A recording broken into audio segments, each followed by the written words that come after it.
এটি কৃষ্ণনগর রায়পাড়া মালিপাড়ার রাস্তা। এখানে কিন্তু সেই বিখ্যাত জগদ্ধাত্রী পুজোটা হয় কৃষ্ণনগর রায়পাড়া মালিপাড়ার। এই রাস্তা ধরে হাঁটছি আমরা। দেখুন এই রাস্তাটা স্টেশন থেকে বেরিয়ে এই দিক দিয়ে কিন্তু আপনারা বাস স্ট্যান্ডের দিকে যেতে পারেন। এটা একটু শর্টকাট থাকে এবং জনবিরল থাকে। মূল যে রাস্তাটা অর্থাৎ যেখান দিয়ে যেতে হয় সদরের মধ্য দিয়ে, ওই রাস্তাটা কিন্তু অফিস আওয়ারে খুব ভিড় থাকে।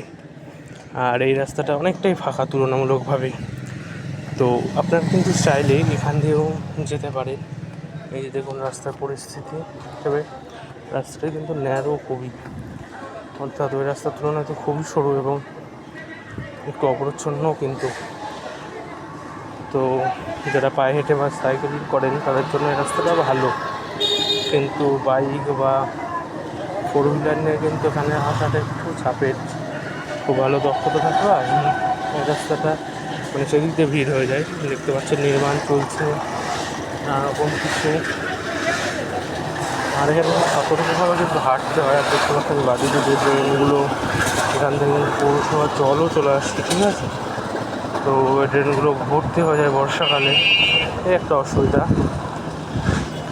তাছাড়া রাস্তাটা তুলনামূলক কিন্তু ফাঁকা।